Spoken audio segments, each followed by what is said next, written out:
안녕하세요. 청취자 여러분들. 추워지는 날씨에 집구석에 틀어박혀서 사연만 주야장천 듣고 있다가 용기를 내서 저도 사연을 올려봅니다. 저는 아직까지는 신혼을 즐기고 있는 30대 후반의 새댁이랍니다.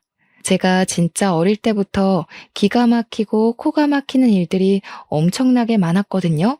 대부분 다 제가 가진 기 때문에 일어난 일들인데 이게 결혼하고 나서도 이어질 거라고 생각도 못했어요. 정말 재미난 일화들이 많아서 친구들이 라디오 사연을 올려봐라, 인터넷에 올려봐라 많이 추천을 해줬고요. 제 신상이 털릴까봐 차마 올리지 못하고 있다가 이렇게 익명으로 보낼 수 있는 곳이 있다는 걸 알고는 바로 글을 써봅니다. 제 이야기 한번 진득하게 들어주시고 재미있다고 해주시면 고맙겠습니다. 저는 어릴 때부터 기가 세다는 이야기를 들으면서 살았습니다. 왜 그런지는 모르겠는데 가끔 길에서 마주치는 할머니들이고 아줌마들이고 아따 조그마한 게 기가 세네 하는 말들을 하셨어요. 300안의 눈동자가 더 그런 이미지를 만들었나 싶기도 합니다. 제가 좀 흰자가 크거든요. 하도 듣다 보니까 그냥 그러려니 하고 살았는데 중학교 때 작은 소란이 한 번 있었습니다. 같은 반 친구네 집으로 숙제를 하러 갔는데 그 친구네 집이 무당집이었거든요. 집에 발을 들이고 친구네 엄마한테 인사를 딱 올렸더니 색동 저고리를 입고 머리를 틀어올린 친구 엄마가 인상을 팍 쓰더라고요. 저한테 신이 들러붙는다고 당장 꺼지라고 파치랑 소금을 막 뿌리는 거예요. 친구가 놀래서 엄마 뭐 하는 거야 하는데 친구네 엄마는 눈에 보이는 게 없는 사람처럼 저에게 팥 소금 한 통을 다 때려 부었습니다.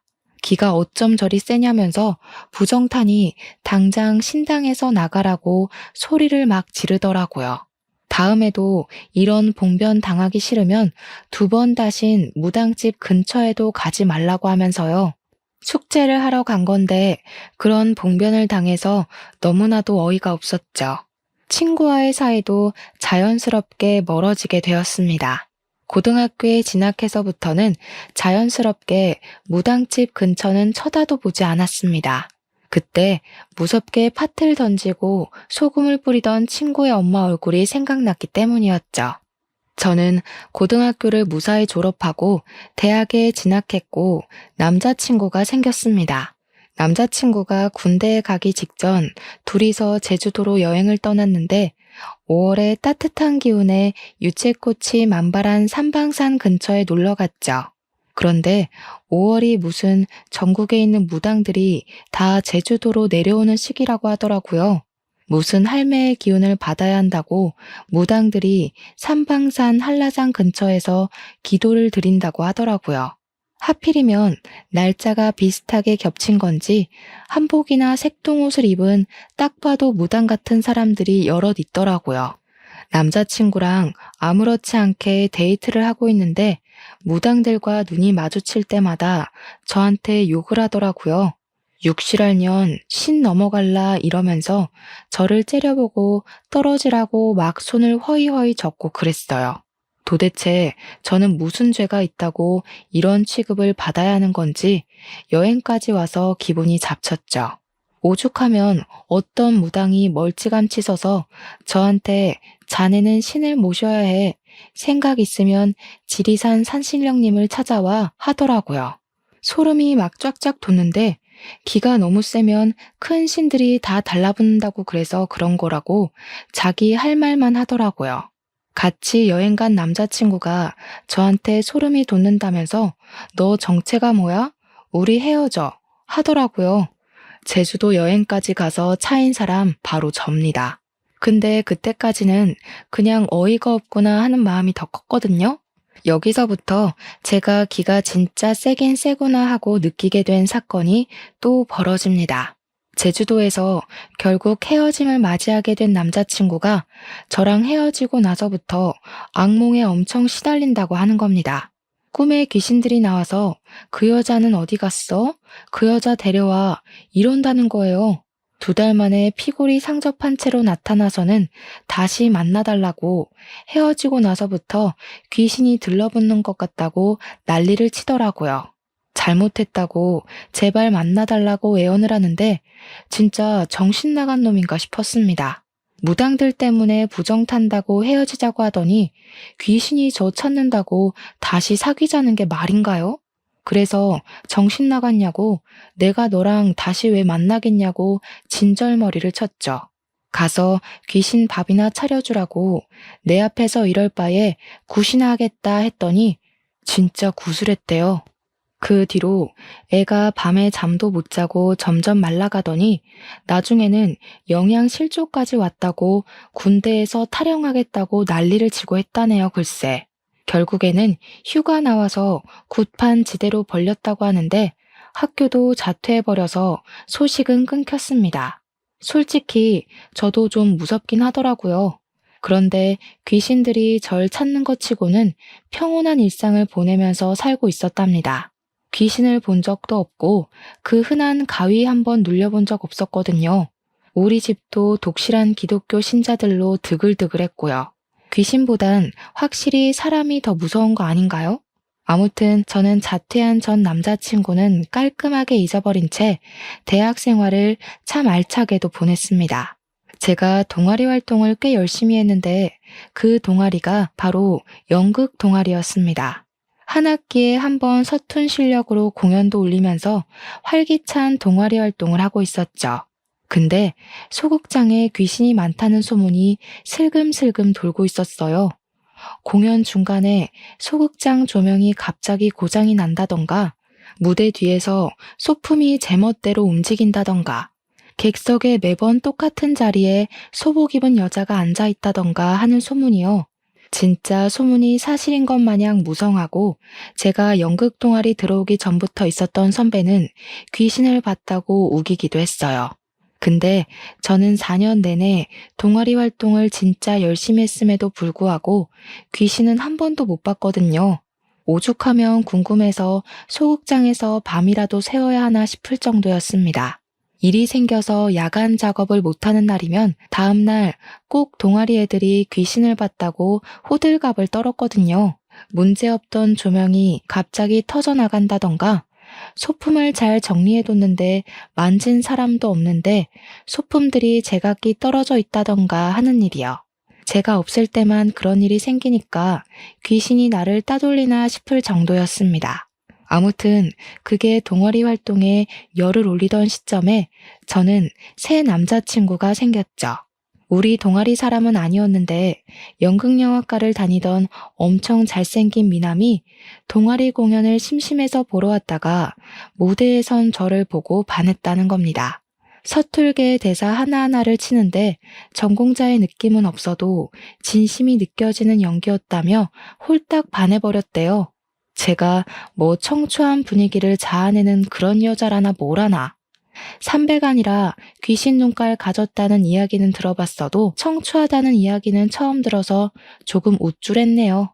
굳이 동아리 사람들끼리 하는 뒤풀이 자리까지 나타날 정도로 저를 쫓아다녔습니다.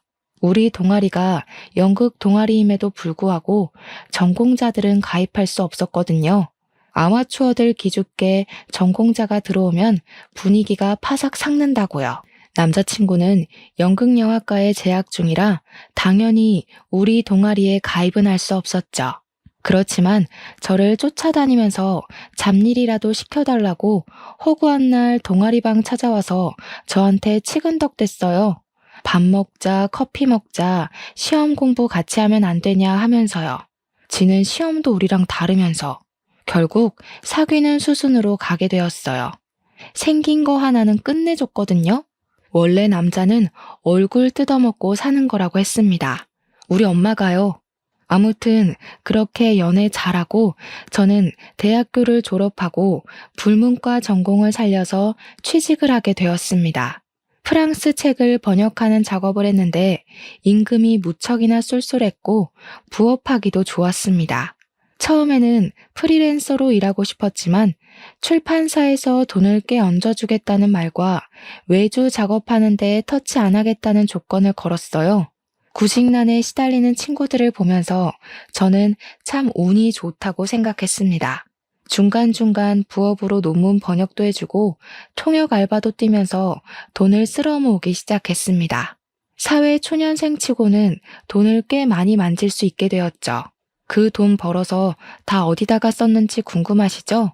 바로 남자친구 뒷바라지 했습니다. 연극하는 남자가 벌어봐야 돈을 얼마나 벌겠습니까? 제가 밥 먹여, 옷 사줘, 커피 사줘 다 해줬죠.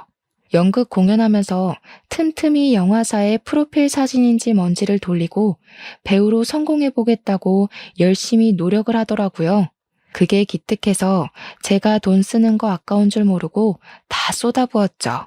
그렇게 시간이 흐르고 흘러서 연애한 지 몇 년이 지난지도 까먹은 어느 날 남자친구가 저에게 그러더라고요. 우리 엄마가 너 한번 보고 싶다는데 만나보는 게 어떻겠냐고. 우리가 연애한 지도 벌써 6년이 넘었다고. 나이도 나이였고 이 사람이랑 이렇게 만나다 보면 자연스럽게 결혼도 하지 않겠나 싶어서 고개를 끄덕였습니다. 잔뜩 긴장한 상태로 꽤 꾸미고 나가 남자친구의 엄마를 기다렸죠. 근데 멀리서부터 저를 한눈에 알아보고 다가온 어머님이 저를 보자마자 땡 하면서 싫은 소리를 픽 내뱉는 거예요. 귀가 심상치 않다더니 진짠가 보네 하시는데 이게 다 무슨 소리지 싶었어요. 지금 남자친구 만나면서 기가 세다는 이야기를 단 한 번도 입에 올리지 않았고 무당집은 근처도 안 갔으니까 그럴 일이 없었는데 말이죠. 오죽하면 제주도로 여행 가자고 하길래 5월은 죽어도 안 된다고 피하기까지 했거든요. 우리 아들이 너랑 만나면 아들 기가 팍팍 죽는다고 하던데. 어머님 무당이세요? 저는 너무 놀라서 남자친구네 어머님께 무당이냐고 되물었죠. 저런 소리를 할 사람은 무당밖에 없으니까 합리적인 의심이었다고 생각했습니다. 그러자 어머님께서 하는 말이 무슨 소리냐고 내가 왜 무당이야? 하시면서 버럭 하시더라고요. 저는 왜 기분 나빠하는지도 이해가 안 가서 그냥 무당도 아니면서 왜 무당 같은 소리를 하고 있냐고 물어봤습니다. 그제야 이야기를 하시는데 본인이 사실은 점집을 열심히 다니고 있다면서 점보러 다니는 거 좋아하냐고 물어보시대요. 그동안 무당들에게 당한 게 한두 개가 아닌데 제가 점보러 다니는 걸 좋아할 리가 없지 않겠어요? 그래서 그냥 침착하게 저 기독교인데요. 무속신앙 같은 거 안 믿어요 했죠. 제가 무속신앙이라고 딱 잘라서 이야기를 하니까 어머님이 입을 삐죽 내밀고 말씀하셨습니다. 어디 하나 마음에 드는 구석이 없네. 무속신앙이라고 해도 신 잘 모시는 무당 만나면 예언자가 따로 없어. 마음에 드는 구석이 없으시면 이만 갈까요?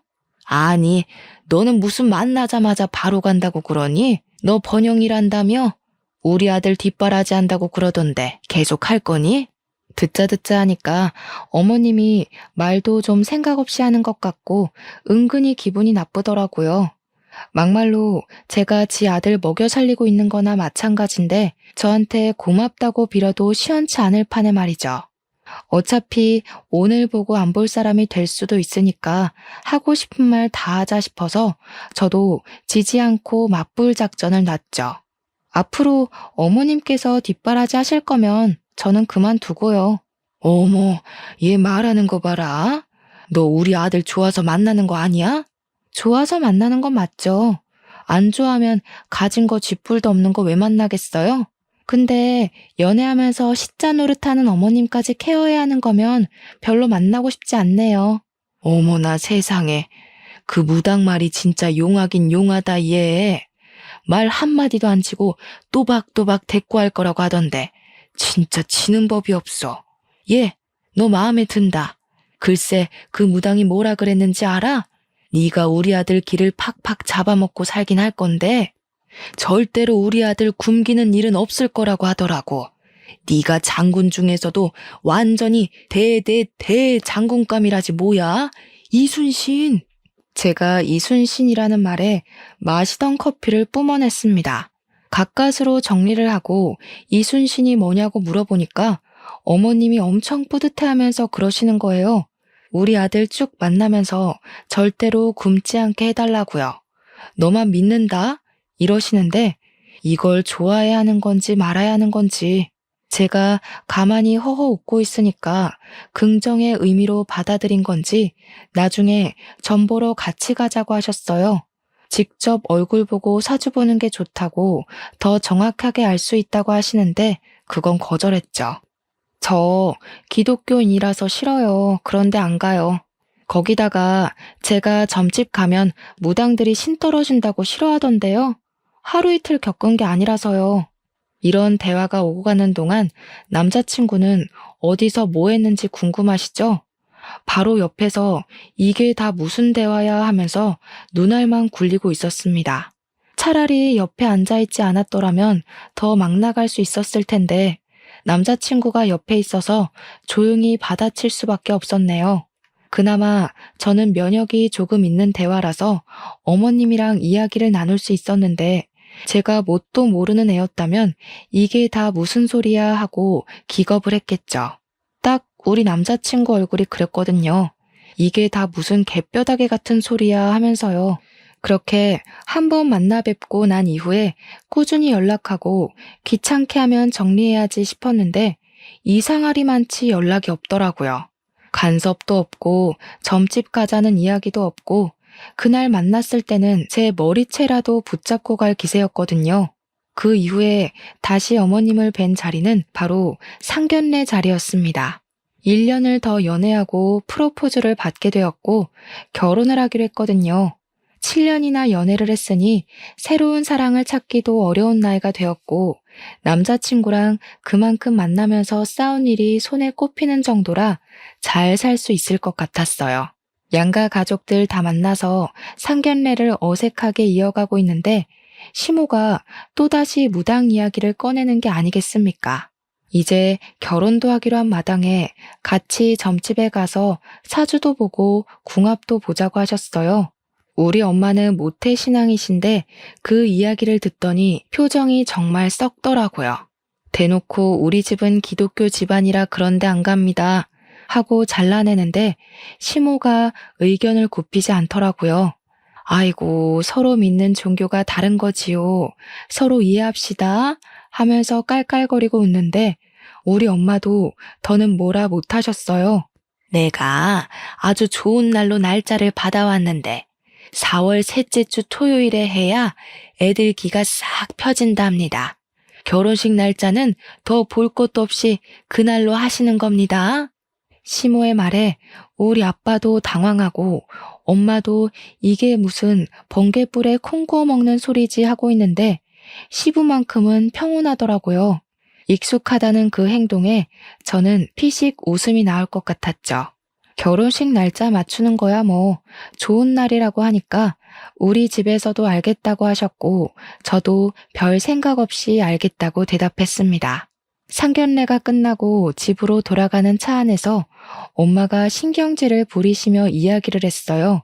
아니, 믿을 게 없어서 선녀보살이니 아기동자니 그런 잡신을 믿는 거냐고요. 격떨어진다면서 무속신앙 믿는 사람들 중에 제정신인 사람을 못 봤대요. 굿한다고 돈 써, 부적 산다고 돈 써 하면서 구시렁거리는데 그렇게까지 비약할 일인가 싶긴 했습니다. 결국에는 4월 셋째 주 토요일에 결혼식을 올리고 만인의 축하를 받으면서 신혼여행길에 올랐습니다. 근데 공항에 도착하자마자 시모한테서 전화가 온 거예요.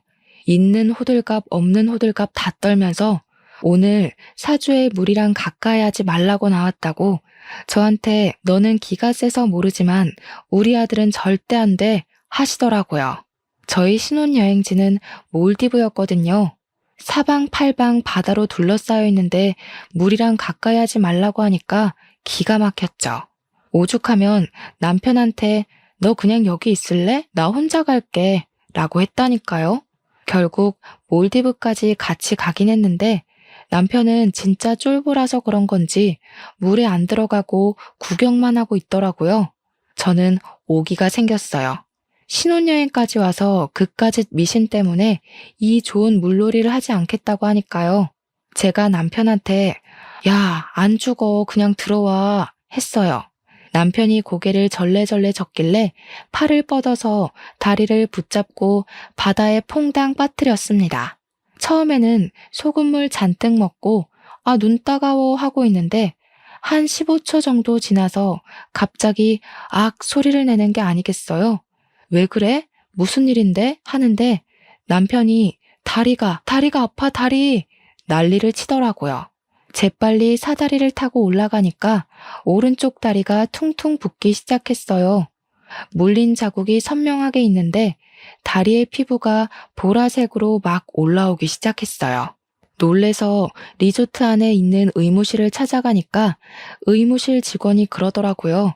젤리피쉬가 물어서 생긴 흔적이라고 먹는 약 먹고 주사 한 대 맞고 그러면 된대요. 젤리피쉬가 뭔지 몰라서 찾아보니까 해파리더라고요.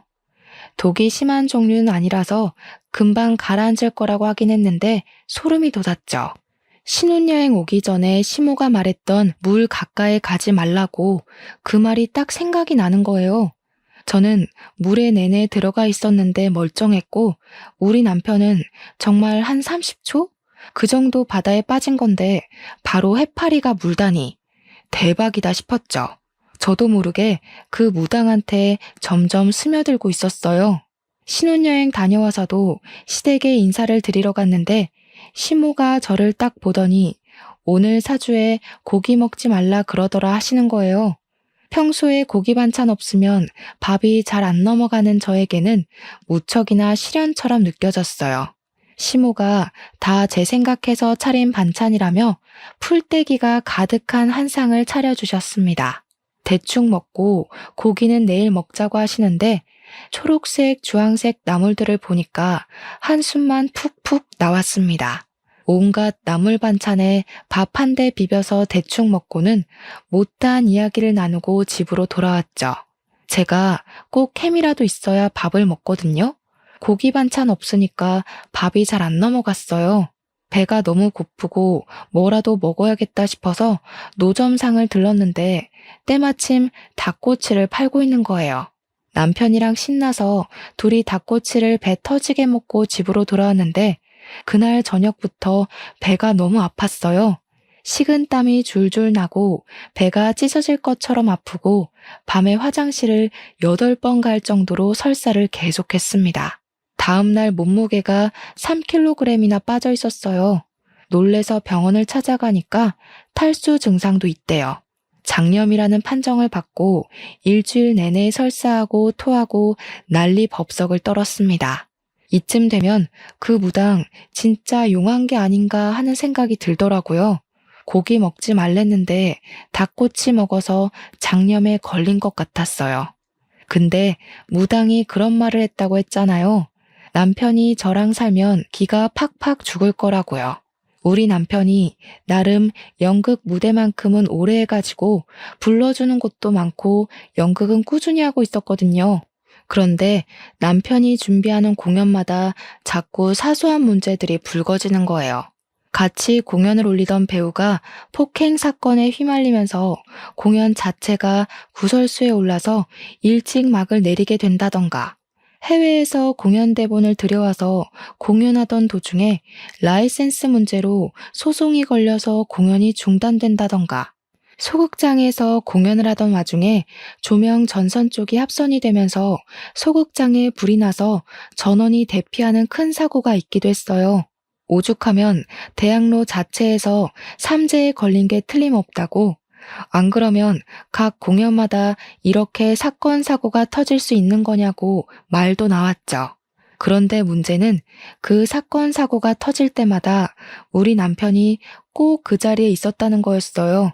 주위에서도 우리 남편 보고 운도 나쁘다고 모든 일에 다 껴있으니 마음고생 심했겠다고 위로 아닌 위로를 했죠. 문제는 구설수에 자꾸 휘말리니까 운빨 믿는 연출들이 우리 남편을 점점 기피하게 되고 작품에 불러주지 않게 되더라고요. 그게 다 결혼하고 1년 만에 일어난 일이었거든요. 저는 번영 일에 통역 알바에 승승장구하다 못해 각 세계의 정상들이 모여 하는 회담 자리까지 초청받아서 통역 일을 했거든요. 프랑스어 통역가로도 이름을 펄펄 날리고 번역 작가로도 날리고 있었는데 우리 남편은 저랑 다르게 확 죽어가고 있었던 거죠. 제가 이름을 날릴수록 남편은 구설수로 이름을 날리기 시작했고요. 오죽하면 우리 시모가 우리 아들 기 다 빨아먹는다면서 눈물을 짓기도 했고요. 저한테 눈치 주는가 싶다가도 그래도 네가 우리 아들 먹여 살린다니까 믿어본다면서 제 손을 꼭 잡기도 하셨어요.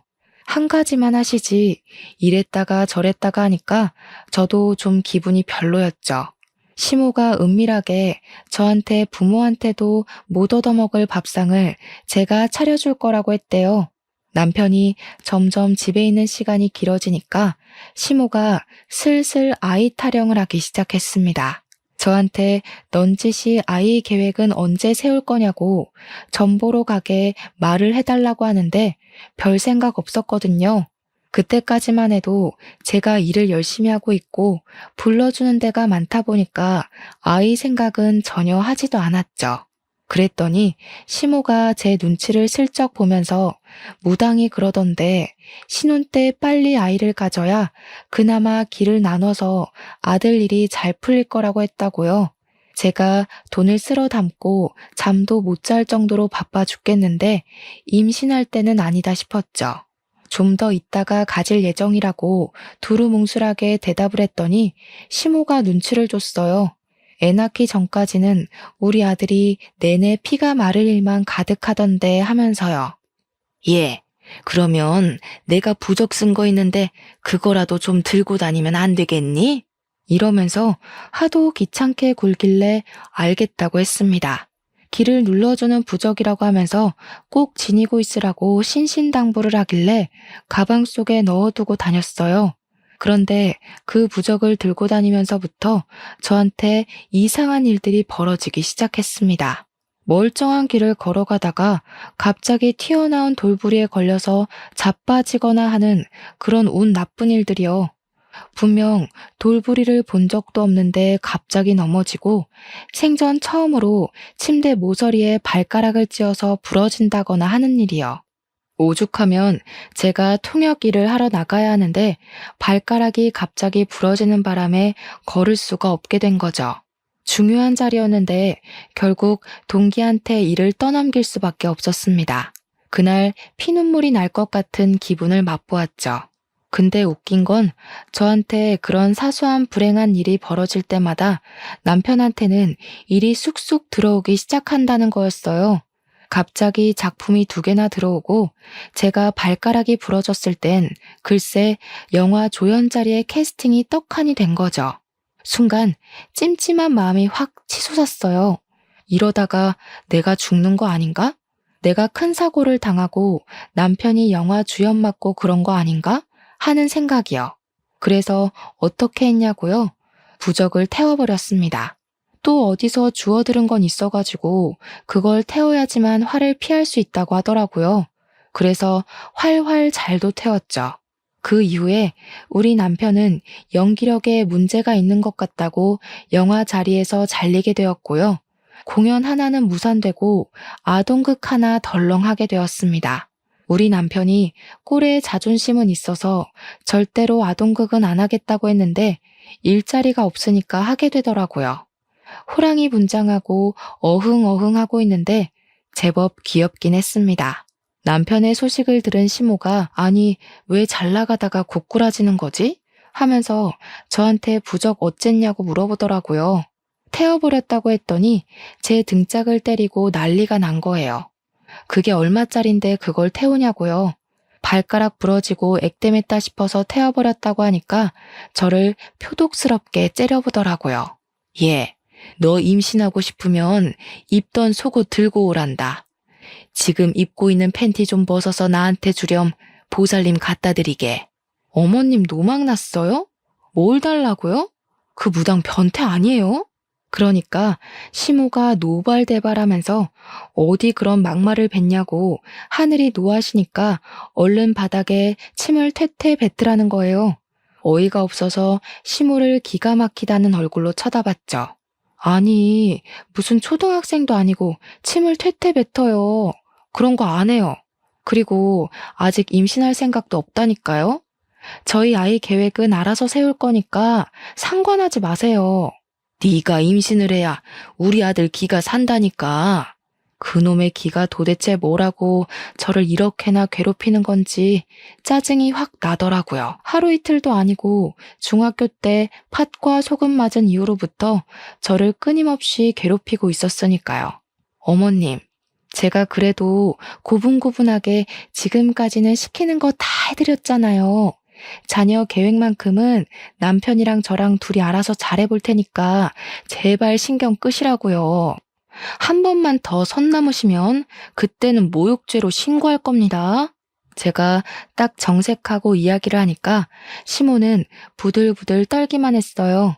그러더니 정 그러면 점집이나 한번 같이 가달라고 굿이라도 한번 하자고 했죠. 결혼하기 전부터 내내 기독교 집안이라 그런 거 안 한다고 말을 했는데도 졸라대니 너무 피곤했죠. 얼마나 맹목적으로 믿으면 사람 말은 듣지도 않고 이렇게 자기 할 말만 우겨댈 수 있을까 궁금하기도 했고요. 곰곰이 생각해보니까 어차피 기가 센 사람인데 제가 쫄릴 게 뭐가 있나 싶었어요. 무당이 되려 저를 쫓아낼 수도 있는 일이니까 시모한테 알겠다고 한번 가보자고 했습니다. 그랬더니 세상 해맑게 웃으시면서 너무너무 좋다고 신난다고 하시더라고요.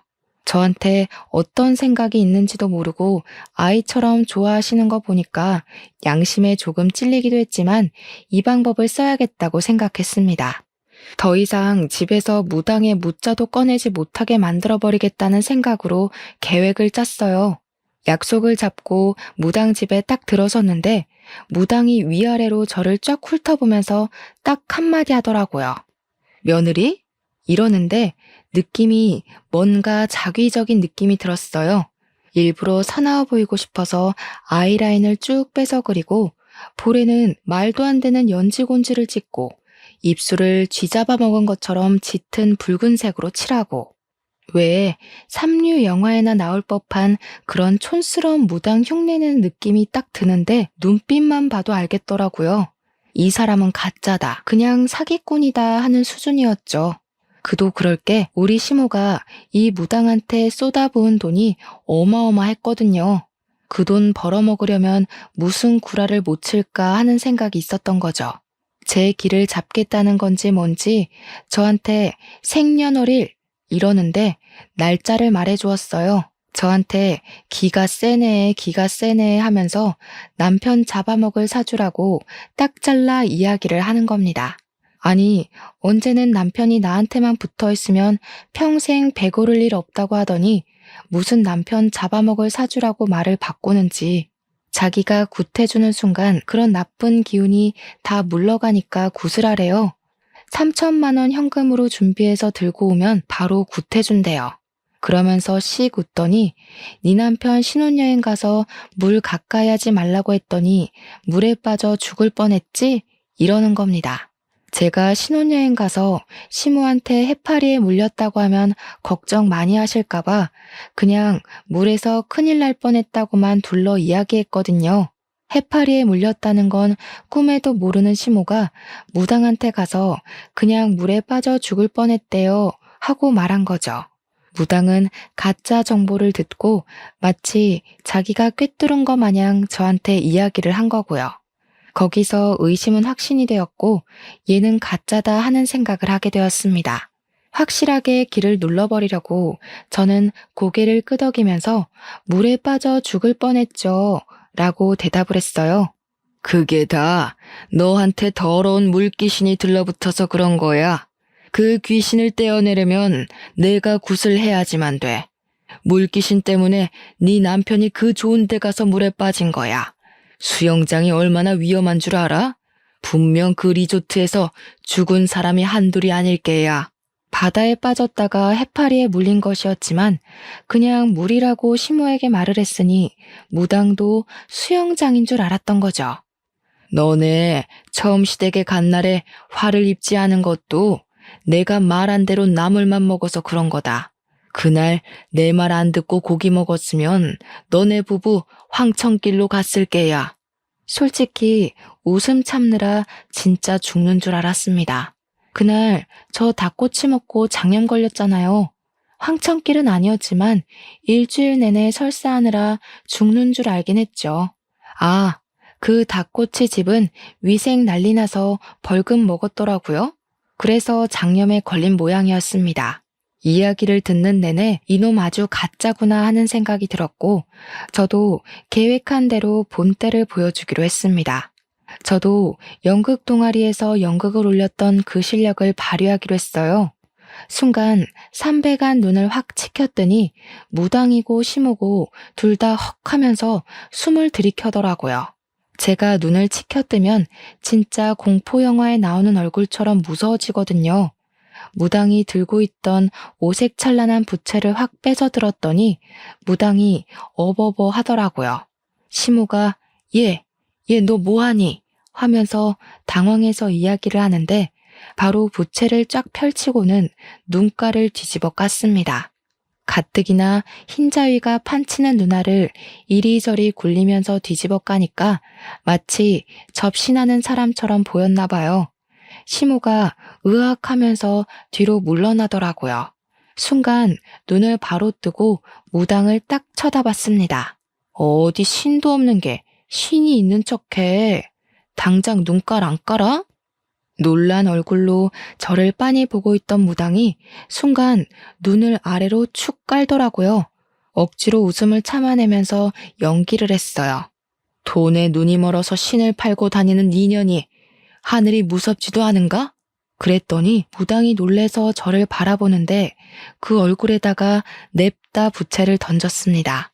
코를 막고 악 소리를 내며 움켜쥐는 무당을 보고 벌떡 일어서서 눈가를 뒤집고 살풀이하는 것처럼 방방 뛰었어요. 제가 방방 뛰면서 막 돌기 시작하니까 시모가 놀래서 무당 옆에 찰싹 붙더라고요. 무당도 그런 시모 옆에서 제가 하는 꼴을 계속 쳐다보고 있었습니다. 저는 거기서 끝내지 않고 방방 뛰면서 불어를 미친 듯이 빠르게 외쳤어요. 그냥 뭐 의미 없는 불어였어요. 식사는 하셨습니까? 오늘 날씨 좋네요. 이것은 얼마입니까? 하는 불어요. 불어 발음이 워낙 둥글고 특이해서 빠르게 말하면 방언처럼 들리거든요. 마치 올렐레 팔렐레 하는 것처럼요. 제가 막 우르르 끽끽하면서 방방 뛰고 막 아무 헛소리나 내뱉으면서 신들린 사람처럼 팔을 휘적휘적 저으며 있으니까 무당이 놀래서 뭐야 하더라고요. 그때를 놓치지 말고 무당 앞으로 달려가서 어디 하늘신 앞에서 구라를 치냐? 손모가지 확 분질러 버릴까? 하면서 무당 손목을 팍 때렸죠.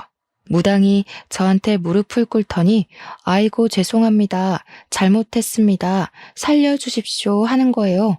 시모는 황망한 눈빛으로 무당 한번 저 한번 쳐다보고요. 우리 며느리 귀신 들린 거야? 무당한테 조용히 이야기를 하는데 무당은 계속 엎드려서 살려주십시오. 잘못했습니다만 반복했어요.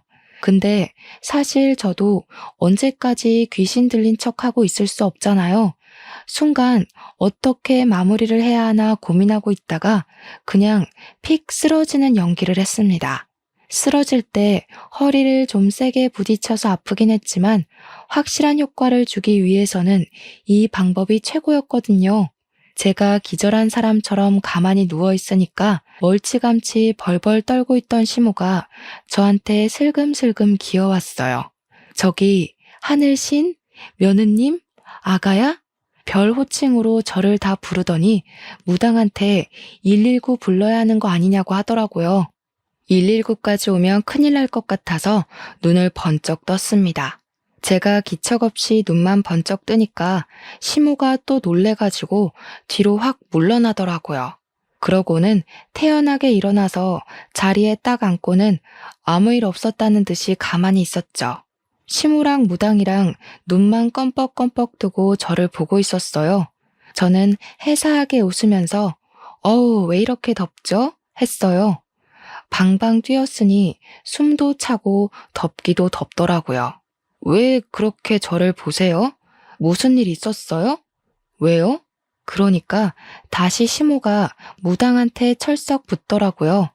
그제야 무당이 목을 킁킁 가다듬고 안 놀란 척하면서 저에게 말을 했죠. 바, 방금 신이 왔다 가셨나 봅니다. 뭐야, 진짜 귀신 들린 거야? 귀신이야? 귀신? 예, 기억 안 나니? 응? 제가 무슨 소리를 하는 거냐고 웃으면서 이야기를 하다가 갑자기 딱 정색을 했죠. 제 표정이 바뀌니까 시모가 히익 하고 숨을 들이켰어요. 다른 건 모르겠는데 제가 구라치면 손모가지 자른다고 한 거는 기억이 나네요. 됐수다. 돈 안 받을 테니까 앞으로는 이 근처도 오지 마시오. 내가 감히 보고 말고 할 사람이 아니니까. 당신 시어머니고 당신이고 앞으로는 제발 2번 다시는 이쪽으로 오지도 마. 머리도 두고 자지 마. 결국 시모랑 저랑은 쫓겨났고요. 당연하게 소금도 맞았습니다. 시모는 이게 다 무슨 일이냐고 뭐가 뭔지 모르겠다고 하면서도 제 옆으로는 안 오시더라고요. 그 뒤로 어떻게 됐는지 궁금하시죠? 시모는 그날 이후로 점집에 점도 꺼내지 않게 되었습니다. 저한테는 물론이고 가족들한테까지도 무당 타령, 점집 타령, 부적 타령, 굿 타령 전부 다 뚝 그치셨어요. 시부가 하도 궁금해서 요즘은 왜 점보러 안 다니냐고 물어봤더니 시모가 갑자기 소름이 돋는다면서 팔을 막 문지르시더래요. 그러면서 우리 집에 큰 신이 사는데 무슨 점을 보러 가냐고 됐다고 이제 그런 거 안 믿는다고 했대요. 큰 신이 산다는 게 뭐야? 하면서 시모한테 되물으니 저한테 물어보라고 했다는 거예요. 시부가 궁금해서 못 참겠다며 그날 점집 같이 가서 도대체 무슨 일이 있었던 거냐고 하더라고요. 너네 시엠이 말이다. 어떻게 점집 끊게 만든 거냐? 내가 카드를 잘라버리고 현금을 막아버렸을 때도 꾸역꾸역 빚내서 가던 사람인데 말이야. 남편도 도대체 어떤 방법을 쓴 거냐고 궁금하다고 난리를 치길래 결국 이실직고했죠. 시부랑 남편만 몰래 불러놓고 신들린 연기 한번 보여주니까 둘 다 침만 꿀꺽 삼키더라고요. 남편이 저한테 그랬어요. 너처럼 연기 기가 막히게 하는 비전공자가 있는데 내가 연기로 먹고 살 수 있겠냐? 시부도 저한테 여우주연상감이라며 박수 신나게 쳐주셨고요. 그 이후로 남편은 예전처럼 다시 연극판에서 공연 들어오는 거 열심히 하고 항상 감사하며 살고 있고요. 저는 늘 그랬던 통번영일 하면서 누구보다 알차게 시간을 보냈어요. 아, 얼마 전에는 양가에서 그렇게 바라고 바라던 임신까지 했습니다. 열심히 기타령하던 시모는 당연히 그런 이야기 쏙 들어갔고요. 그 틈을 타서 우리 엄마가 시모 모시고 교회 다니기 시작했어요. 어차피 신 믿는 거 좋아하시면 예수님이나 믿자고요. 다행히 예배 보는 게 또 재미있으신지 두 분이 단짝처럼 교회 봉사도 하시고 잘 지내고 계신답니다. 제 이야기 어떠셨나요? 무속신앙 믿는 시모 제대로 퇴치했죠? 이만큼 확실한 방법도 없는 것 같습니다. 여러분도 저와 비슷한 일을 겪고 계신다면 간단한 불어 몇 개 외워서 해보셔요. 생각보다 간단하고 조금의 쪽팔림만 참아낼 수 있다면 최고의 선택이라 믿어 의심치 않습니다. 점 보는데 몇 천만 원을 쏟아부었다는 우리 시모도 한 방에 나가 떨어졌으니까요. 이제 저는 남편이 제 기에 눌려 산다는 이야기도 아이를 낳으면 기가 나눠진다는 이야기도 믿지 않습니다. 그저 각자의 자리에서 충실하게 하루하루를 살다 보면 서로 좋은 일이 언젠간 터지겠죠. 남편도 꾸준히 노력하고 있으니까 그 자리에서 더 좋은 배역을 맡아 연기할 날이 올 거라고 믿어요. 저도 더 열심히 일해서 우리 가족 먹여 살리는데 힘써 보겠습니다. 저는 여기서 마무리하도록 하겠습니다. 감사합니다.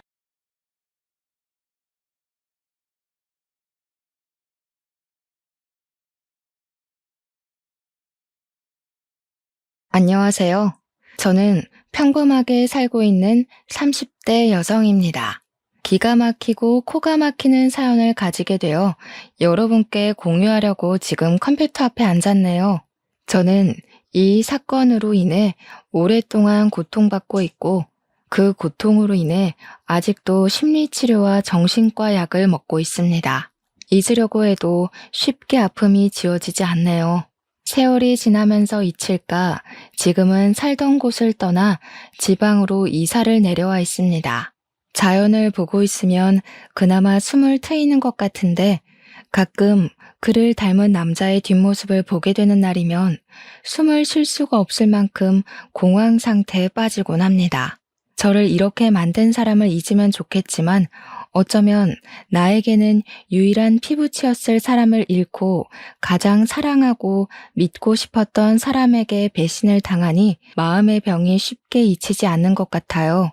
조금은 긴 이야기가 될지 모르겠지만 제 사연을 공개하려면 저의 성장 배경을 소개해야 할 것 같아 간단하게 어릴 때부터 이야기하겠습니다. 저는 갓난아기 때 일반 가정에 입양된 입양아였습니다.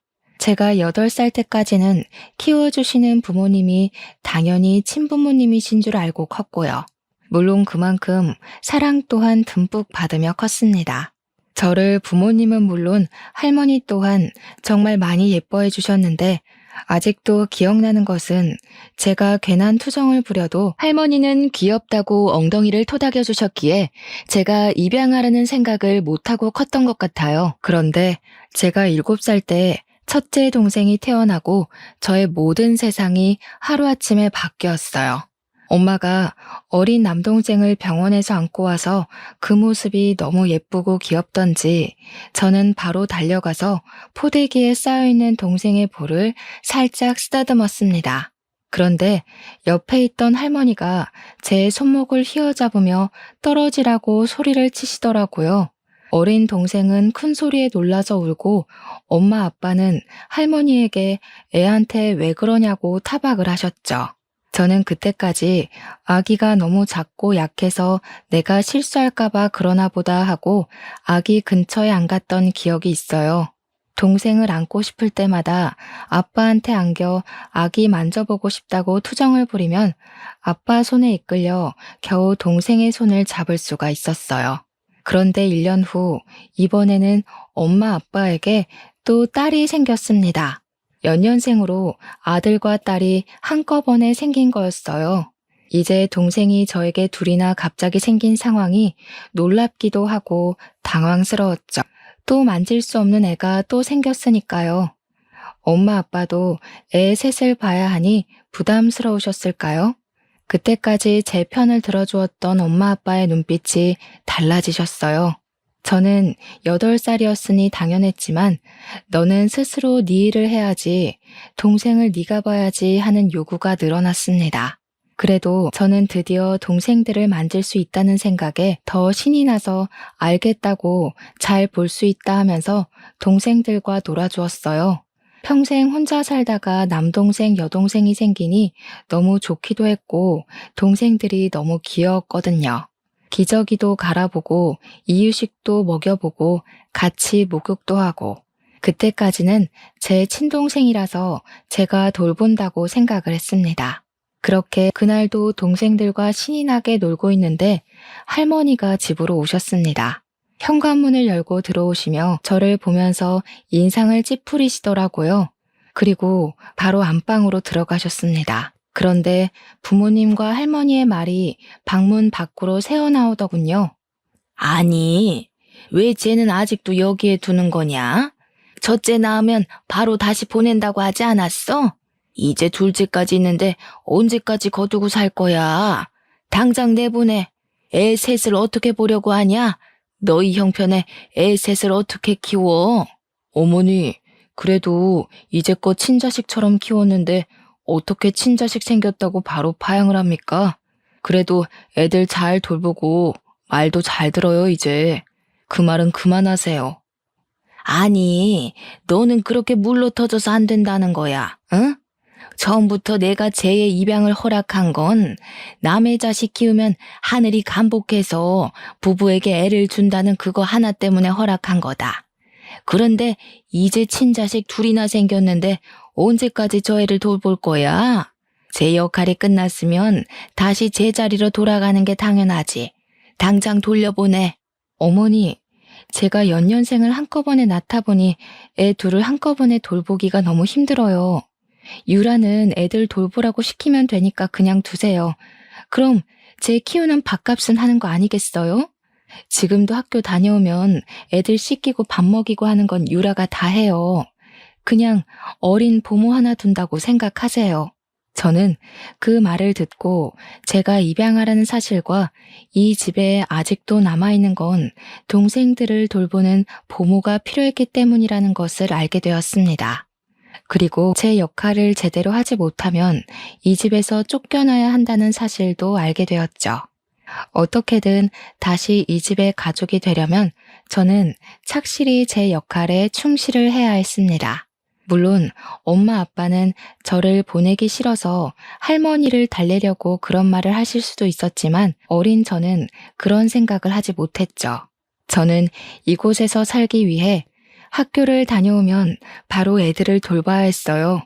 어차피 부모님이 맞벌이하니 동생을 돌보는 것은 당연했지만 제가 입양하라는 것을 몰랐을 때와 아이들의 돌보는 느낌은 천지 차이가 되어버렸죠. 그전까지는 가족으로서 의무였다면 이제는 저에게 생존의 문제가 되어 있었으니까요. 동생이 열이라도 나는 날이면 저는 손발이 덜덜 떨려왔어요. 제가 잘못해서 동생이 아픈 건 아닌지, 아이를 잘 못 본다고 저를 쫓아내지는 않는지 온갖 걱정이 저를 휘감았죠. 그렇게 세월이 가고 제가 중학교 3학년 때 아빠가 갑작스러운 사고가 나시고 말았어요. 아빠가 일하시다 높은 곳에서 떨어지셨는데 엔지니어로 일을 하셨던 아빠는 회사를 더 이상 다닐 수가 없으셨어요. 어깨뼈가 심하게 다치시며 손을 높이 드실 수가 없게 되었거든요. 엄마 혼자 저희 식구들 모두 먹여 살려야 할 상황이 되자 가장 먼저 눈에 가시덩어리인 제가 눈에 밟히셨나 봐요. 할머니가 온 식구를 불러 모으셨어요. 사실 저는 할머니가 무슨 말을 꺼내실지 대충 감이 왔어요. 저를 보실 때마다 언제부터인지 할머니는 저를 감정 쓰레기통으로 사용하고 계셨거든요. 너희 이제 어떻게 할 거니? 이제 아범 너는 직장도 그만두었는데 어멈 너 혼자 벌어서 애들 먹여 키우고 또 병원비에 학원비에 다 어떻게 감당할래? 군입 하나라도 줄여야겠지 않니? 쟤 그만 보내라. 저만큼 키웠으면 하늘도 감복해서 놀랐겠다. 이제 보내도 원망 하나 하지 않을 거야. 할머니 말에 엄마 아빠는 아무 말이 없으셨어요. 이미 그 순간 저의 운명은 결정되어 있었던 거죠. 순순히 모든 것을 받아들여야 했습니다. 이제껏 이곳에 있었던 것도 다행이라 생각해야 했죠. 그렇게 아무 말도 안 하고 제 짐을 챙겨 들었습니다. 짐이라고 해봤자 책가방, 자잘한 학용품, 옷 몇 가지와 교복뿐이었습니다. 그 모습을 본 동생들은 두 눈이 휘둥그레지더라고요. 이제껏 친누나 친언니인 줄 알았던 제가 피를 나눈 사이가 아닌 사이라는 것을 알았으니까요. 집을 나가려는데 양쪽에 한 놈씩 붙어서 저를 붙들었습니다. 안 돼, 누나. 가지 마. 누나, 나 두고 가지 마. 누나 없으면 밥은 누가 줘? 응? 이제 누가 공부 알려줘. 나도 데려가. 같이 갈래. 언니, 가지 마. 할머니 미워. 왜 언니 쫓아내는 거야? 할머니가 나가. 언니 말고 할머니가 우리 집에서 나가. 언니랑 있을 거야. 언제나 집에서 동생들을 챙기는 것은 온전히 저의 몫이었기에 어쩌면 동생들에게는 저는 엄마 같은 존재였을지도 모른다고 생각이 들더군요. 꼭 물가에 내놓은 아이들을 보는 것 같았어요. 그래도 어쩌겠어요. 저는 선택권이 없는데 동생들이 붙잡아도 남아있을 수 있는 권한이 없었습니다. 엄마 아빠가 동생들 하나씩 붙잡아 떼어놓아도 동생들은 꽉 붙어 제 다리에서 안 떨어졌습니다. 저는 꾹꾹 참았던 눈물을 흘리고 말았어요. 그래도 저를 가족으로 받아주는 건 동생들 뿐이었으니까요. 그리고 이곳에 남아있고 싶었습니다. 저는 할머니 앞으로가 무릎을 꿇었어요. 제발 3년만 이곳에 있게 해주시면 안 될까요? 그냥 잠만 재워주세요. 다른 거 안 바랄게요. 학비 안 주셔도 돼요. 제가 알아서 할게요. 그러니까 그냥 잠만 재워주세요. 동생들은 이제 할머니한테 붙어서 언니 누나 쫓아내지 말라고 울고불고 떼를 썼습니다. 할머니는 한참을 울어대는 동생들을 보며 알겠다 하며 손을 내저으시더라고요. 저는 그 모습을 보고 겨우 숨을 내뱉으며 안심을 했습니다. 모르는 곳에서 새로운 시작을 하는 것보다 그래도 이곳에 있는 것이 더 나았으니까요. 그리고 저는 누나가 이곳에 있으려면 동생들에게 이제 스스로 챙겨야 한다고 알려주어야 했습니다. 돌보는 게 아니라 교육을 하면서 아르바이트 자리를 알아봐야 했습니다. 학비를 벌기 위해서는 다른 선택이 없었습니다. 돈을 모아 알 수 없는 미래를 대비해야 했습니다. 일단 먹여주고 재워주는 것에 감사하면서 일하고 돌아와 저녁에는 동생들을 챙겼습니다. 아직은 동생들이 스스로 챙기는 것은 무리였던지 엄마는 처음에 제가 아르바이트에 늦으면 짜증을 자주 내셨어요. 그래도 늦게라도 동생들 숙제와 공부를 꼼꼼히 봐주시니 학원비 굳었다고 좋아 보이긴 하시더군요. 그렇게 3년을 보내고 저는 바로 대학 기숙사로 들어갔습니다. 그래도 저를 위해 아빠와 엄마가 등록금을 쥐어주셨습니다. 가끔은 들려서 밥을 먹고 가라고 말도 남기시면서요. 저는 두 분을 꽉 끌어안았어요. 그래도 전 아직 그분의 딸이었던 겁니다. 그동안 버림받은 것 같아 서러웠던 마음이 눈 녹듯이 녹아내렸어요. 나중에 더 삶을 살아보고 알 수 있었지만 부모님도 저를 지키기 위해 많은 노력을 하셨습니다. 남의 자식을 데려와 친자식처럼 키우는 게 쉽지 않잖아요. 그렇게 집을 떠나고도 저는 열심히 살아야 했어요. 사회에 나오니 진짜 제가 혼자라는 것을 알게 되었습니다. 꼭 제가 초저녁에 혼자 떠있는 샛별 같았어요. 허허벌판에 외롭게 서 있는 기분 같았습니다. 이를 꽉 물고 버티고 또 버티며 대학을 졸업하고 회사를 들어갔습니다. 패션 회사에 다니면서 돈을 버니 그나마 생활이 안정되고 이제 저도 행복이 찾아올 것 같았죠. 뛰어난 실력은 아니었지만 그래도 작은 성과를 내며 꽤 인정을 받았습니다. 그렇게 그런저런 생활을 하던 중 그 일을 맞이했습니다. 하루는 회사에서 급하게 저보고 출장을 다녀오라는 겁니다. 뉴욕으로 말입니다. 원래 제가 가야 할 출장이 아니었지만 담당자가 급성 장염이 걸리며 병원에 있다고 말했죠. 저는 급하게 제 짐도 못 챙기고 회사의 옷이 담긴 캐리어를 끌고 출장을 다녀와야 했어요. 너무 급하게 챙겨서 캐리어의 상태를 살필 겨를 없어서였을까요? 겨우 낑낑거리며 캐리어를 밀고 가는데 어떤 신사분이 다가와 도와줄까요? 하고 물어보는 겁니다. 어이구, 바퀴가 고장나신 것 같은데 제가 도와드릴까요? 어디까지 가시나요? 제가 들어드리겠습니다. 택시 승강장으로 가시면 되나요? 어휴, 뭐가 들어있길래 이렇게 무겁죠? 여성분이 혼자 들기 힘들겠어요. 남자분은 훤칠한 키에 다니엘 헤니를 뺨치게 이국적으로 생긴 젠틀맨이었어요. 외모도 호감이 갔지만 친절하기까지 해 호감이 안 갈 수가 있나요? 아, 감사합니다. 정말 난감했거든요. 네, 택시 승강장까지만 도와주시면 될 것 같아요. 회사 물건이 들어있어요. 캐리어도 회사 비품이다 보니까 관리가 안 되어서 고장이 난 줄 몰랐네요. 감사해서 어떻게 하죠? 남자는 저를 향해 싱긋 웃어 보였습니다. 그 미소가 얼마나 매력적이던지 순간 심장이 콩닥였죠. 그랬군요. 저는 가방이 하도 크길래 이민 오시는 줄 알았어요. 회사 가방이셨군요. 이렇게 무거운데 여자 혼자 보내다니 너무하네요. 제가 아니었으면 큰일이었겠어요. 그는 택시 트렁크까지 가방을 친절하게 넣어주었습니다. 감사하다고 남자에게 인사를 남기고 택시를 타서도 택시 뒷창으로 그를 힐끔거리면서 쳐다봤어요. 괜히 연락처라도 물어볼 걸 하는 아쉬움도 남았어요. 그렇게 며칠을 지나지 않아 저는 다시 그 남자를 만났습니다. 그때 저는 회사 직원들과 회사 앞 카페에서 커피를 마시러 들렀을 때였습니다. 한참 커피를 주문하고 있는데 뒤에서 하는 소리에 돌아보니 바로 그 남자가 테이블에 앉아 있는 겁니다. 저는 너무 반가운 마음과 저를 한눈에 알아본 그를 보고 깜짝 놀랐죠. 그때는 정말 아주 잠깐이었으니까요. 저는 회사 직원들에게 먼저 가라고 하고 그에게 다가갔습니다. 어머, 이곳에서 다 뵙네요? 여기는 무슨 일 때문에 오신 거예요? 그때 도와주셔서 정말 감사해요. 덕분에 큰 문제 없이 다시 회사로 돌아왔습니다. 다행이네요. 안 그래도 그렇게 보내놓고 정말 걱정이 많았거든요. 그런데 이렇게 또 만난 거 보니 우리 혹시 운명인가요?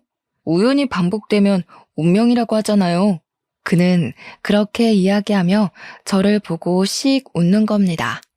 정말 이국적으로 생긴 또렷한 이목구비가 제 눈에 한눈에 들어왔죠. 사람이 이렇게 잘생겨도 되는 건지 의심이 될 정도였어요. 그것도 그런데 저에게 우연히 반복되면 운명이라고 말을 하자 웃음이 나왔죠. 어머, 우연히 운명이 되려면 3번이 겹쳐야 한대요. 저희는 1번이 부족한 것 같은데요. 이거 어쩌죠? 아직 운명이 되지 못했네요. 제가 혹시 마음에 드세요? 그는 긴 목을 기다란 손가락으로 긁적이며 멋쩍게 웃더라고요. 아유, 전 그날 당신을 그렇게 보내서 너무 후회해서 방금 보고 너무 좋아했는데 저만 아쉬웠나 보네요. 겨우 생각한 말인데. 그럼 그 1번의 우연은 제가 운명으로 만들 테니까 우리 만나볼래요? 바로 앞에 잘생긴 얼굴로 고개를 내밀며 바라보는 남자를 거절할 수가 없었어요. 일단 그는 너무 잘생겼고 젠틀한 매너를 가졌었으니까요. 우리는 그날 바로 연인이 되었습니다. 저 또한 혼자 오랫동안 홀로 지냈기에 누군가를 만나는 게 너무 설렜죠. 정말 그는 저를 아껴주고 사랑해주는 게 느껴졌어요. 만나면 그는 제 얼굴을 뚫어져라 쳐다보는 겁니다. 제가 얼굴에 뭐가 묻었냐고 물어보면 그는 웃으며 그냥 씩 미소를 짓더라고요. 그냥 얼굴만 봐도 좋다고요. 그때는 그의 말을 그냥 곧이곧대로 믿었던 것 같아요. 저를 너무 사랑해서 그렇게 본다고 말입니다. 그는 미국 교포 어머니와 미국인 아버지에서 태어난 혼혈이라고 하더군요. 그래서 그렇게 뚜렷한 이목구비를 가졌나 봐요. 바로 아래로 2살 어린 여동생이 있다고 말도 해주었어요. 아버지는 그가 15살 때 돌아가셨다고 했습니다. 저에 대해 물어봐서 제가 입양하라는 말을 해주었어요.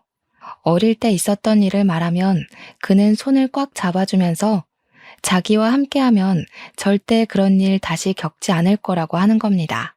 맞잡은 손이 얼마나 따뜻한지 저는 그의 말을 들으면서 제 마음의 응어리가 녹아내리는 것 같았어요. 이제 정말 인생을 함께할 사람을 만났다고 생각했죠. 이제 외롭지 않아도 된다고 생각했어요. 그렇게 그와 만난 지 3달쯤 되었을까요? 그가 저와 결혼하자고 말을 했습니다. 유라야, 우리 결혼할까? 이렇게 너의 얼굴 보고 있는 것도 너무 좋은데 너와 매일 함께 잠을 자고 아침에 일어나고 싶어. 나랑 결혼해 줄래? 전 그 사람 말에 아무 말도 못하고 입을 우물거렸죠. 그 사람을 사랑했지만 만난 지 3달도 안 되어 결혼을 하는 건 너무 이르다고 생각했죠. 그렇게 급한 문제가 아니라고 생각했습니다. 물론 그와 가족이 된다는 건 너무 설렜죠. 항상 진짜 가족을 가지고 싶었으니까요. 하지만 결혼하자는 그의 말에 괜히 고민이 되더군요. 우리 만난 지 3달밖에 안 됐는데 너무 이른 거 아닐까? 물론 나도 당신을 사랑하고 같이 있고 싶지만 그래도 결혼은 신중해야 하지 않을까? 시간을 두고 조금 더 생각해보자. 내가 너를 빨리 아내로 맞이하고 싶어서 그래. 자주 만나서 이렇게 얼굴 보는 건 좋은데 매일 만나는 것도 아니고 나는 매일 너랑 얼굴 마주하고 싶은데 우리 결혼하자. 응? 내가 잘해줄게. 지금보다 더 많이 사랑해줄게. 가족을 갖는 것에 확신이 서지 않아서였을까요? 저는 결국 그때는 그에게 결혼하겠다고 확답을 하지 못했습니다. 아무리 생각해도 만난 지 3달 만에 결혼하는 것은 이른 것 같았어요. 주위의 동료에게 물어보니 결혼정보 회사를 통해 만나 결혼하는 경우에는 딱 3번 보고 결혼하는 경우도 있다고 하더군요. 아는 사람은 1달 만에 결혼해서 10년 넘게 잘 살고 있다. 사람마다 케바케다. 이렇게 말을 하는 겁니다. 그때 당시 정말 고민을 많이 했습니다. 그에게 바로 결혼하겠다고 못하는 게 너무 오랫동안 혼자 지내서 그런 것은 아닌지, 그를 믿어야 하지만 사람을 믿는 믿음이 부족해서 그런 것은 아닌지 걱정이 되었죠. 하지만 저를 간절히 바라는 그를 배신하고 싶지 않았어요. 그 또한 쉽게 꺼낸 말이 아닐 테니까요. 저는 그와 만나서 결혼하자 하고 말했습니다. 그는 활짝 웃으며 저를 꽉 끌어안았습니다. 정말? 우리 진짜 결혼하는 거지? 사랑해 유라야, 내가 정말 잘할게. 진짜 좋은 남편이 될 수 있어. 나 정말 노력할 거야. 우리 그럼 결혼식은 언제 올릴까? 아니다. 결혼식이야 언제든 할 수 있으니 혼인신고부터 할까? 그는 그렇게도 저와 결혼하는 게 좋았던 걸까요? 저는 너무 앞서가는 그의 손을 꽉 잡았습니다. 진정 좀 해. 일단 부모님들께 결혼 허락을 맡아야지. 아무리 둘이 하는 결혼이라도 부모님께 알리고 서로 인사하고 그래야 하잖아. 결혼식은 그 다음에 하는 거야. 이렇게 번갯불에 콩 구워 먹듯이 후딱 치르는 결혼은 못하겠어. 그의 얼굴이 순식간에 뒤틀렸습니다. 그렇게도 저와 결혼을 하고 싶었던 건지 그는 고개를 숙이고 한참을 고민했습니다. 그러다가 나직이 긴 숨을 내뱉었습니다. 알겠어, 그럼. 부모님 만나면 정말 바로 결혼하는 거야? 다른 말 하기 없어. 그때 결혼을 미룬다고 하면 안 돼? 약속해. 저는 고개를 끄덕였습니다. 그는 제 손을 꽉 잡더라고요. 알겠다고 미국에서 가족을 한국으로 부르겠다고요. 그렇게 저는 그 사람의 가족을 만나게 되었습니다. 그의 가족들이 온다고 해서 그와 함께 공항까지 마중을 나가게 되었죠.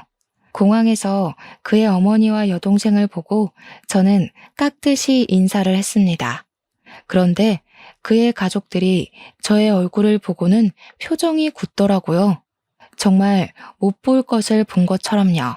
심지어 어머니는 길게 한숨을 내쉬었어요. 저는 그 순간은 그냥 웃고 넘겼습니다. 정말 제가 마음에 안 드시나 보다 했죠. 그의 차로 호텔로 가는 내내 둘의 표정은 굳어 있으면서 말이 없었습니다. 한참을 아무 말 없는 정적이 넘쳐 흘렀습니다. 어머니가 먼저 말을 거시더군요. 혹시 집은 어디 있나요? 부모님은 계시나요? 형제는 있어요? 그동안 어떻게 지냈어요? 태어난 연도하고 생일은 어떻게 되나요? 아이고, 참 물어볼 질문이 많네. 저는 그래도 어색한 분위기 속에서 어머님이 어렵게 물어보는 것 같아서 성실히 답을 해드렸습니다. 집은 지방이고요. 부모님은 2분 다 계세요. 형제는 제 밑으로 남동생, 여동생 이렇게 둘이 있고 또 그때 그가 어머니께 화를 내며 제 말을 끊었습니다. 어머니, 왜 그런 질문을 하세요? 제가 다 전화로 알려드렸잖아요. 이제 그런 거 그만 물어보세요. 이 사람 불편하게 왜 그런 질문을 하는 거예요? 유라야, 내가 다 말씀드렸어. 이제 그만 말해도 돼. 다시 차 안에 어색한 침묵이 흘렀습니다. 저는 당시에 가족 사이가 나쁜가 보다 하고 넘겼습니다. 그리고 그가 정말 제가 불편할까봐 그런 거라고 생각을 했죠. 호텔로 내려다주고 돌아가는 길에도 그는 제 손을 꽉 잡고서 기분 나쁘진 않았는지 또 물어보더라고요. 이렇게 저를 챙겨주는 게 고맙기만 했죠. 그렇게 가족이 모인 상견례가 시작되었습니다. 저는 엄마 아빠를 몇 년 만에 뵙는 거였어요. 그동안 삶이 바쁘기도 했고 왠지 가족에서 떨어져 나간 것 같았거든요. 그런데 2분은 흔쾌히 저의 상견례에 와주시고 사위가 잘생겼다 하고 잘 살라고 축복을 내려주셨습니다. 남편이 정말 훤칠하게 잘생겼더라. 이놈 아빠 보고 자라서 얼굴만 보고 남편감 고른 거 아니지? 잘 살아. 그리고 불러줘서 고맙다. 저는 아빠를 꽉 껴안아드렸어요. 와주셔서 너무 감사해요. 자주 못 가서 너무 죄송해요. 정말 잘 살 거예요. 걱정하지 않으셔도 돼요. 그동안 키워주셔서 정말 감사해요. 엄마 아빠는 제 손을 꽉 잡아주시며 토닥이셨습니다. 미안하다 유라야. 그때는 정말 우리가 사는 게 팍팍해서 너의 마음까지 챙길 여유가 없었어.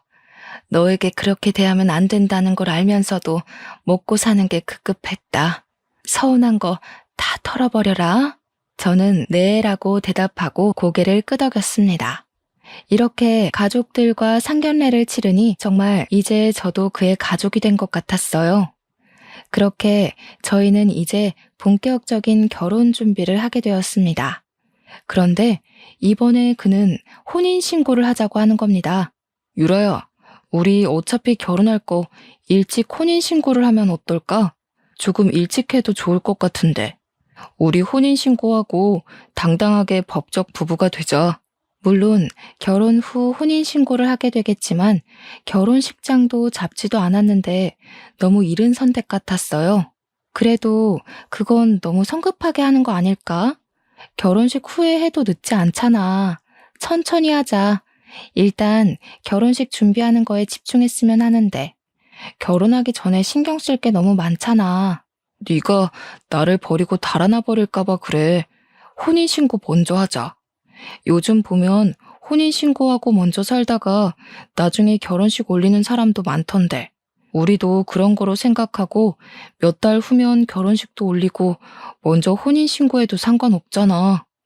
그의 말이 다 틀린 말은 아니었습니다. 그런 부부가 심심치 않게 있으니까요. 하지만 그때 당시 저는 왠지 또 거부감이 들더라고요. 이렇게 성급하게 결혼하는 것도 고민을 많이 했는데 혼인신고까지 그렇게 성급하다니요.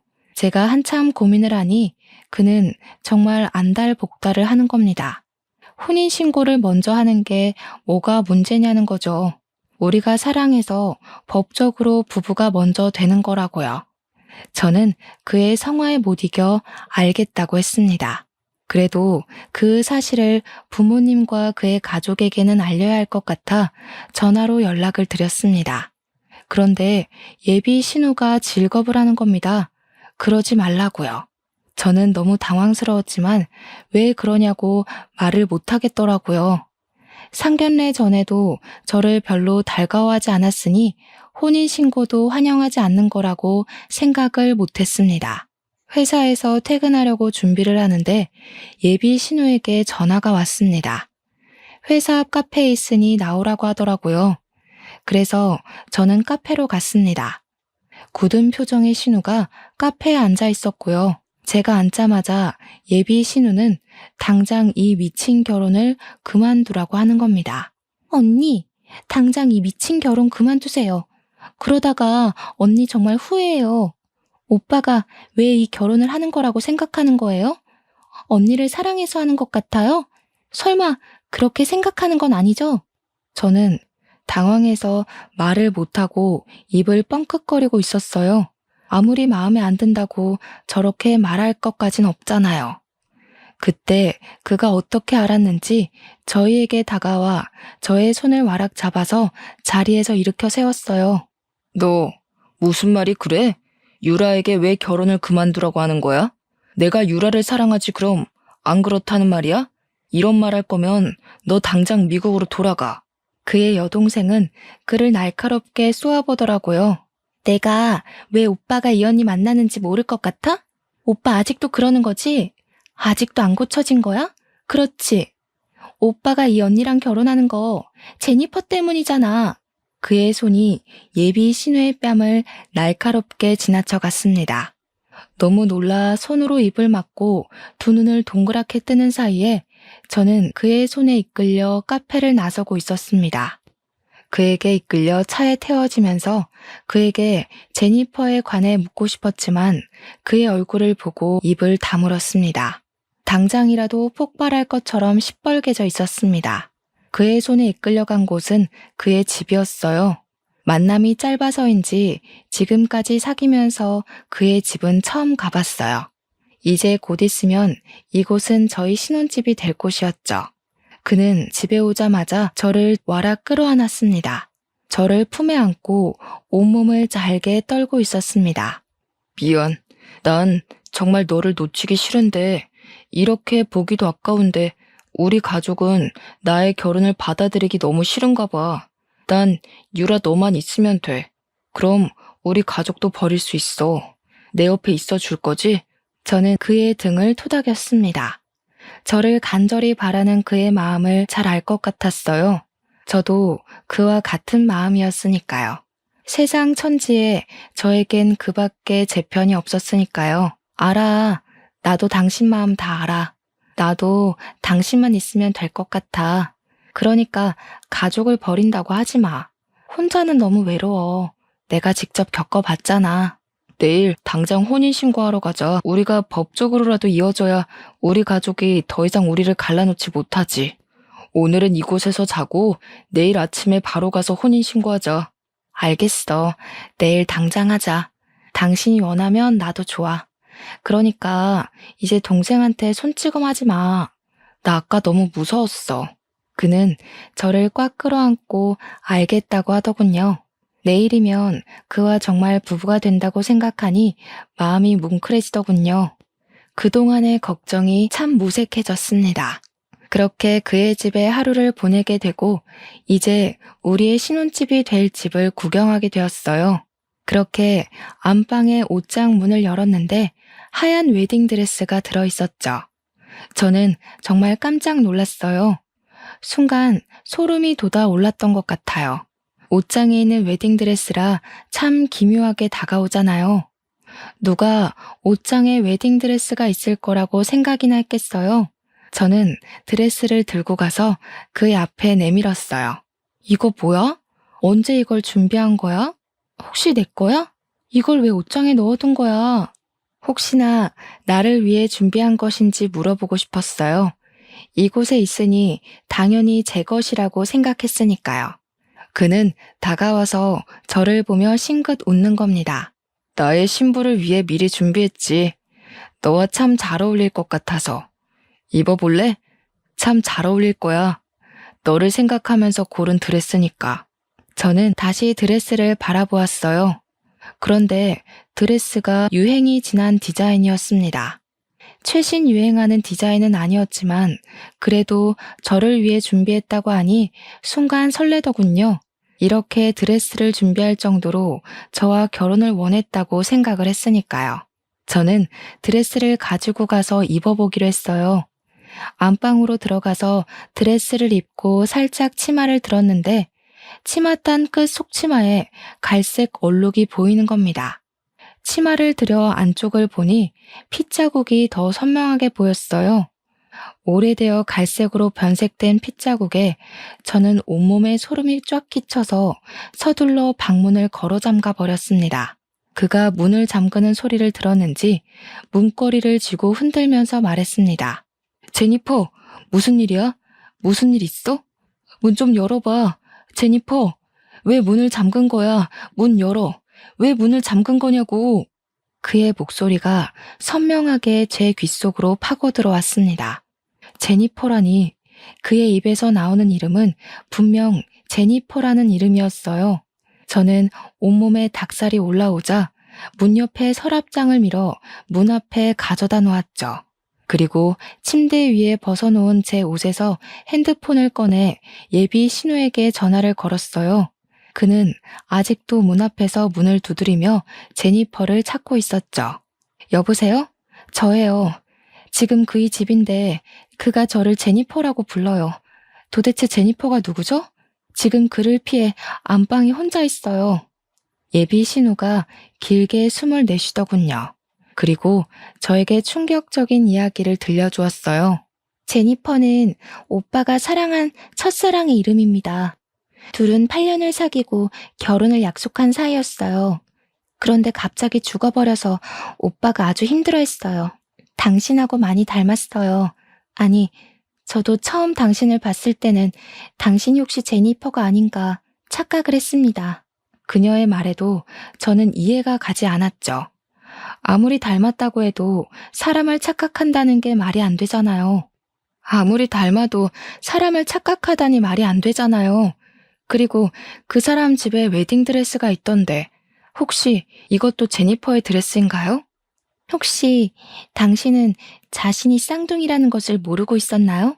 제니퍼는 자신이 아기 때 한국에서 입양이 되었다고 일란성 쌍둥이 동생이 한국에 남아있다고 항상 말했습니다. 혼자 미국으로 입양되었다고요. 언젠가 당신을 만나러 한국으로 가겠다고 말했었습니다. 저는 그때까지 저에게 쌍둥이 언니가 있다는 걸 모르고 살았습니다. 결국 그가 사랑한 건 제가 아닌 죽은 언니였던 거죠. 그때 그가 문을 밀어내고 방 안으로 들어왔습니다. 문고리가 이미 망가져 헐렁거리더군요. 그는 저를 보며 미소를 지었습니다. 저는 그를 피해 뒷걸음쳤습니다. 그는 제게 다가와 어깨를 꽉 잡더군요. 제니퍼, 돌아왔구나. 드디어 나에게 다시 돌아왔어. 얼마나 이 순간을 기다렸는지 알아? 그때 정말 미안했어. 혹시 많이 아팠어? 너를 아프게 하고 싶지 않았는데 용서해 줄 거지? 이미 그의 눈에는 저는 없었어요. 그의 앞에서 있는 것은 제니퍼인 저의 언니였습니다. 저를 껴안은 그를 밀쳤습니다. 나는 제니퍼가 아니야. 제대로 봐. 난 김유라라고. 당신이 말하는 제니퍼는 이미 죽었어. 이제껏 나를 사랑한 게 아니라 언니를 사랑해서 나를 좋아한 거야? 어떻게 이럴 수가 있어? 순간 그의 얼굴이 뒤틀렸습니다. 그러더니 제 발밑에 무릎을 꿇으며 손을 싹싹 비는 겁니다. 아니야, 미안해 유라야. 내가 잠깐 정신이 나갔나 봐. 내가 사랑하는 건 네가 맞아. 착각하지 않았어, 정말이야. 내가 너를 얼마나 원하는데. 저는 그 순간 그에게 벗어나야겠다고 생각하고 밖으로 뛰쳐나갔습니다. 그는 뒤에서 저를 확 잡으면서 놓지를 않더라고요. 그리고 그대로 포개져 바닥으로 꼬꾸라져 쓰러졌습니다. 그는 저를 위에서 짓누르며 얼굴을 바짝 들이밀었습니다. 나에게서 도망 못 가. 왜 나를 벗어나려고 하는 거야? 내가 너를 얼마나 사랑하는데. 너도 제니퍼도 왜 날 도망가려고 하는 거야? 내가 얼마나 사랑해줬는데. 미쳤어. 너는 미쳤어. 이게 사랑이야? 이건 사랑이 아니야. 집착이지. 언니를 도대체 어떻게 한 거야? 이 드레스는 도대체 뭐냐고. 그는 저의 어깨를 강하게 짓누르며 저의 귀에 작게 속삭였습니다. 나랑 결혼하기 싫다고 해서 영원한 나의 신부로 만들었지. 이제 네 차례야. 유라야, 나를 벗어날 생각하지 마. 저는 두 눈을 날카롭게 뜬 그를 보며 온몸을 벌벌 떨어야 했습니다. 그의 손은 꿀 틀어쥐고 있었습니다. 이제 나는 죽겠구나 하고 마지막 숨이 목구멍까지 차오를 때 현관문이 열리며 그의 어머니와 여동생이 경찰들과 들이닥쳤습니다. 경찰들은 제 위에 있는 그 사람을 끌어냈습니다. 결국 그는 현행범으로 바로 경찰서로 끌려갔습니다. 저는 그곳에서 그의 여동생에게 그 전에 언니에게 있었던 일을 모두 들을 수가 있었습니다. 언니와 그는 고등학교에서 만난 사이였다고 합니다. 고등학교 때까지 8년간 사귀었던 두 사람은 각자 다른 대학을 다녔던 몇 년을 제외하고 거의 곁에 붙어 있었다고 합니다. 문제는 대학 졸업 후 그와 다시 만난 후부터 있었다고 합니다. 언니는 사교성이 뛰어나 주위에 사람이 넘쳐났다고 합니다. 그는 그것을 항상 못마땅하게 생각했나 봐요. 언니에게 사람들 가려서 만나라 잔소리를 하면 언니는 그것을 자신을 통제한다고 생각한 거죠. 언니가 그의 뜻대로 움직이지 않을 때마다 그의 불만은 점점 커졌나 봐요. 둘 사이가 어긋날 때마다 그의 집착은 점점 커지고 이제 병적으로 언니를 간섭하고 통제를 하기 시작했답니다.